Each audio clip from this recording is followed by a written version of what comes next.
Let's guess what's one them or on kind of correct. Nyame can cross in Yamese. Say Nyame etchen still you prophesy, but the spirit behind the prophecy, the spirit behind you able to see things to tell. It's not from God. Who give for take note.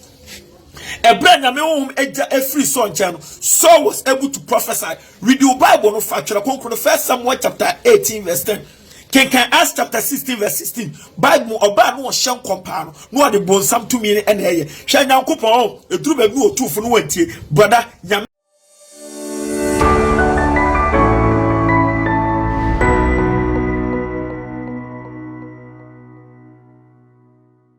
Shedia po Yankopon shira si di biada.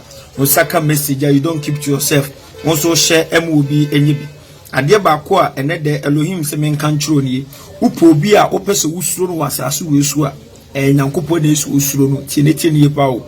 You need to fear God. And in America sa ade a eto abrabom enoma ekoso abrabom nyina no ebie no Nyankopon onim hu bi na ni nyina no emfomso no ejina wo so metwe wa bi de sibibi so also can the book of 1 Corinthians chapter 3 the verse 16 to 17 was munim se muni pedua no Nyankopon asondan na de obese ni pedua we sara na Nyankopon so ere ebese wo no tenetenie aya ne etaka sa asebwe ba bebre na de akose judgment day me pato even before you die some of the punishment are there ube face it in Galatians chapter 6 the verse 7 to 8 was Onyankopon yensi na twetwe onipa de wuguo no eno na oye de utwa etabra woti ase moje edi mo fisane a woti Nyankopon asem tutua wo se nyame bie no de ono so se nyame won so a onfa nyame asem nya boganya so a omo mu ye Nyankopon bufuo kura eye wona enekosie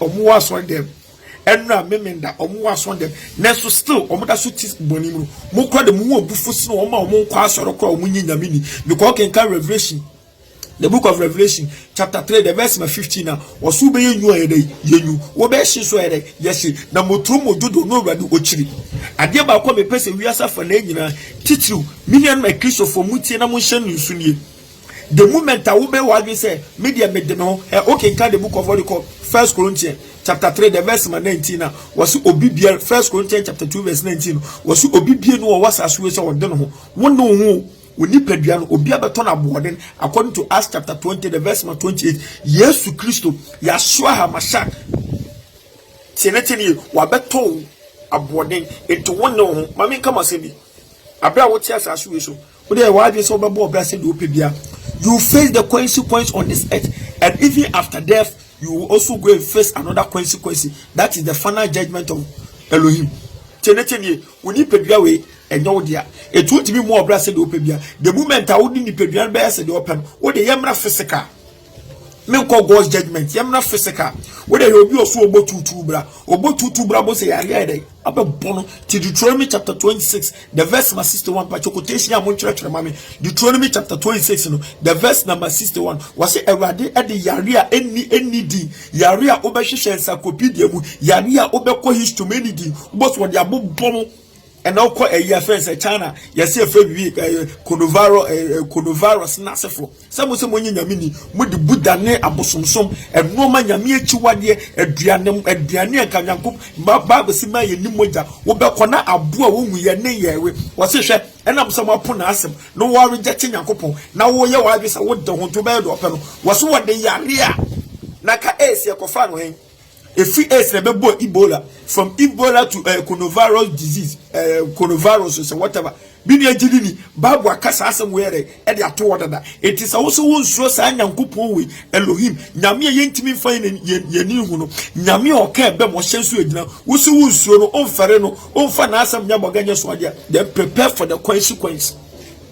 On said the book of Jeremiah chapter 46 the verse 11 ayara mete say a man for eco lab ye solution to the problem nobody ayana give for meeting by radio so menya ace yare menya coronavirus yare menya nedru besa Ebola ukofa no we jare papa I can of crunch among was here preaches in the preacher say, can the book of Jeremiah chapter 46, the verse 11.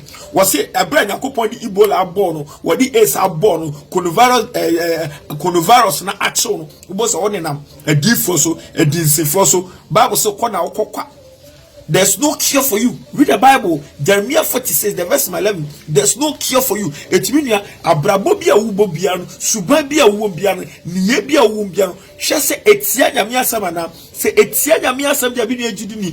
Prepare for the consequence. Because udua moko unko tinto suda. Udua moko mame papa ubeti moko. Tenete nepa. Asamba kwa ehu. Ame pese minyan masofofo minyan na Christopher mutie na mo hye ne nsunie the moment anyankopon honhom ebe furu mu no me pacho fin ebe take over.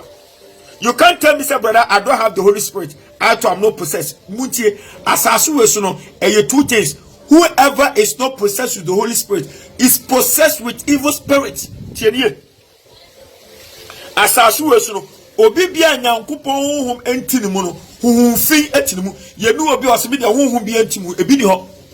When God takes his Holy Spirit away, he replaces it with evil spirit. Nyako Bible asema mi ke obi ka say brother me they are not having the Holy Spirit, I'm also not possessed. It's a lie. Keka the book of 1 Samuel chapter 16 the verse number 14 to 16. 1 Samuel chapter 16 the verse number 14 to 16. Bible say when the Spirit of God departed from Saul, God sent out evil spirit to come and trouble him. It is a nyame honhom ejawa umfi be take over na umfi no ona oda na obi no abeda misika sema basa maami a woni nam asofofo so maami a woni nam adifo so maami a woni nam adinsifo so woni nam a doctor for so ese wo solution to your problem busa say honhom be eneti wo mu Yesu Kristo be wu ise no mienu ye betimi anya honhom konkro no na yetimi atena asase wesu aboye bra sa de se efata. That's why reject honhom konkro de amame papa. God will replace it with evil spirit as it did to what we call, as it happened to what we call our brother hot called Saul. Teneteni pao mame papa adie ba kwa me person no mienu yesuro say ye bebu nyankopon asem so. We can the book of Deuteronomy chapter 32 the verse 39. Was me right me na kumina misira me na medome eye de do ba bi de kwase mi fia benfo e na mi fie bosom e na we ye me wan e ye Lamentation chapter 2 the verse 17 was said the eba usu nyina eyewa enano pay se metre me nsa we hwe so ade aka nyina de ehwe me pese onyansafo bi tie me na nim de no so okwase bepo eso onim nyansa sire rade can Lamentation chapter 3 the verse 37 to 38. Lamentation chapter 3 the verse 37 to 38 was musuo papa boni bi enu abetu nipa me rade minim hu bi enti wan catch us benfo na eyo nyame na na amakwan se nyame ama beye kwan a nyame ama bonsam kwan ontimi ma wo nkyenta tiretenie pawo adani ade dan yeto jata bo jata na anwe no bi kwan nyankopa ama kwan nyame ne betimi ama kwan ma jata na we no etima me papa wo su frɛ wo Kristo ni and na wo ti aso dem so still wo su obi ye on there you are wasting your time in that building. Wo brand na wo say wada age na wo say ese wo kwa asori eto ke Lamentation chapter 3 the verse 37 to 38. Bible say nyankopon si Elohim se men kan cho say papa bone musuo bibibie no abeto wo a wo hwe video ono awrade oni mu bi tenete die pa eya na duru ba bia Christopher and na watch night amanfo bompa mi kubonsam ubetima kubonsam nyankopon sheda bobonsam for a purpose. God created Satan for a purpose. What can Isaiah chapter 54 the verse 16 was me na me bo of self for say on say ade. God created Satan as he created you. Isaiah chapter 54 the verse 16 was me awrade me na me bo of self for say where on say ade.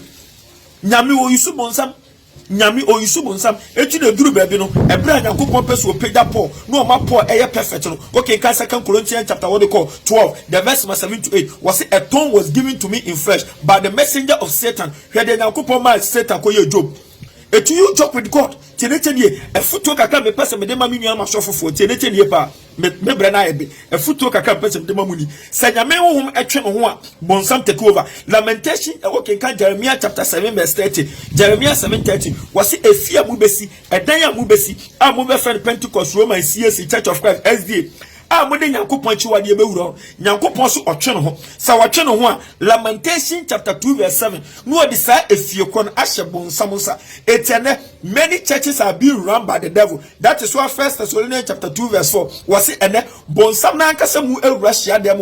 The devil has entered into the building called the church and he has made himself God for people to worship because yeah, the nyame chiwade wura it is a nyame honhom every one chen be pacho Satan takes over. Obi say brother nyame do chawade awanye may your prophet and am akofom but still na I can prophesy be pacho bonsam na do ye yanko Bible yanko the book of me papa 1 Samuel chapter 18 the verse 10 ebra ye nua so koye aso den a Nyankopon honhom etwe no ho firi no 1 Samuel chapter 18 verse 10 Bible say hu fi ne be wura so na torment no ta honhom timi mane e prophesy etu yo difo na ma me papa why wadwe say wo de wo be sisa guess was on them o kan okre nyame nka kwa se nyame se nyame ohum etwe no ho a still you prophesy but the spirit behind the prophecy the spirit behind your you able to see things to tell no it's not from God. O difo take note Ebra nyame ohum eja every son channel Saul was able to prophesy. Read your Bible no factual konkro 1 Samuel chapter 18 verse 10 Can Acts chapter 16 verse 16 Bible oba no hye nkompa no de bonsam to me ene ye hwe Nyankopon eduru ba bi otufo no wantie brother nyame kan men ka se nyame aka brother ja kwankyere no kwase asem no ne tufo ne kanimu ne kyerekye ne yaten na wo de wasi da bia no wo yesunsum nipa etu yesunsum nyuma Bible ma bi asida wo Nyankopon pe wapra wo onfa so ono ade wo fi ba be wuro m se fa hye nkom wo de wo fi ba be wuro m se fa huna de ebi si Bible Shade Nyankopon de ye Ahab. Working 2 Chronicles chapter 18, the verse 19 to 21. 2 Chronicles chapter 18, the verse 19 to 21. Shade already de Ahab. A deep form akumako 400. A deep form akumako 400. Nyankopon sheda esuma na nada deceit. So munko da Ahab. Sebe Ahab akonto kwane nyamyenye na ede ekunu. Mede ma asem ko wiema me papa. Adeba kwa me pese me kache wiasa fa nyenyen. Bonsam ne na pa for abo 3%. Wode atrosem ebesem obrohunu eni ehiafo a waka nokre. Isaiah chapter 32 the verse 7. They make catch was say surorade